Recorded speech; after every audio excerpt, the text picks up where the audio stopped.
Bonjour à tous et bienvenue sur Développement Facile. Donc dans le cours précédent, vous avez commencé à découvrir l'utilisation des événements avec jQuery, sachant que les événements c'est important dans jQuery, un gros morceau. Donc là, c'est la deuxième partie justement consacrée aux événements avec jQuery. Donc on rentre tout de suite dans le vif du sujet avec l'événement mouse move, c'est-à-dire dès que l'utilisateur bouge la souris, on peut associer une fonction. Donc $div.mouseMove sur une balise div, dès que l'utilisateur bouge la souris au-dessus de la balise div, vous appelez une fonction et donc vous exécutez des instructions que vous souhaitez.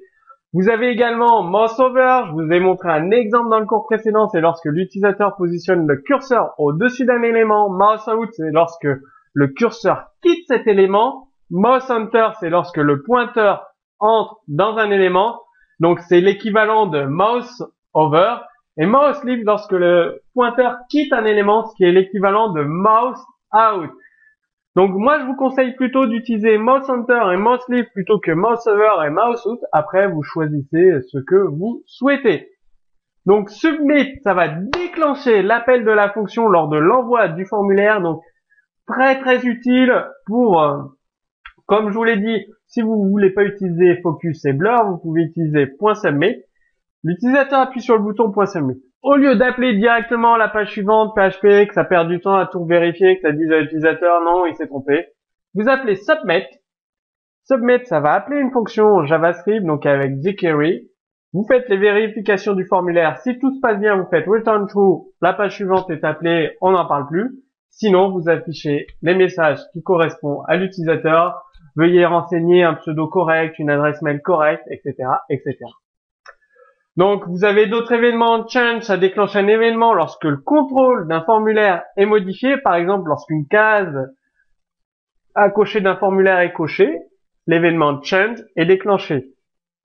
Error, c'est lorsque l'événement error, c'est lorsque cet événement est déclenché lorsqu'une erreur survient dans le script. Keydown, c'est lorsque l'utilisateur presse une touche du clavier. Keyup, lorsqu'il relâche la touche du clavier. Keypress, c'est lorsqu'elle est pressé lorsqu'un caractère est encodé. Load et unload, c'est lorsque la page se charge, ou pour load et unload lorsque la page est quittée. Resize, c'est lorsque vous modifiez la taille d'un élément. Souvent dans les formulaires, il y a un champ texte. L'utilisateur peut modifier la taille de son texte, donc l'événement resize est diffusé. Et select, c'est lorsque l'utilisateur sélectionne un texte avec sa souris pour faire un copier-coller. Donc l'événement select est déclenché, tout simplement. Je vous montre un exemple de code source, ce sera beaucoup plus parlant pour vous. Alors, voilà, donc j'ai commenté mouseover exprès parce qu'il y a plusieurs choses, donc ce sera à vous de décommenter et de faire des tests. Donc mouse move, voilà, mouseover. La mouse move, on donne la position du curseur, dès qu'on sort, on fait disparaître. Identifiant pour accéder au site, envoyer mot de passe invalide, donc ça évite de recharger la page.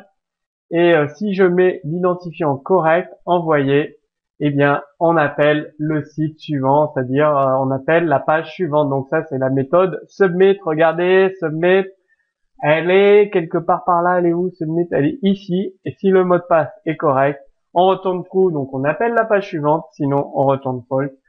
Et on peut afficher un message à l'utilisateur, mot de passe non valide, recommencer. Regardez, ici, en action, on fait une redirection JavaScript, tout simplement. Donc, mouseover, regardez, mouseover, on change la background color, mouseout, on change la background color, la position de la souris, et voilà. Là. Comme d'habitude, retrouvez le code source complet en téléchargement sous ce cours vidéo. Si vous avez des questions, posez-les sous la vidéo. Et moi, je vous dis à très bientôt sur Développement Facile.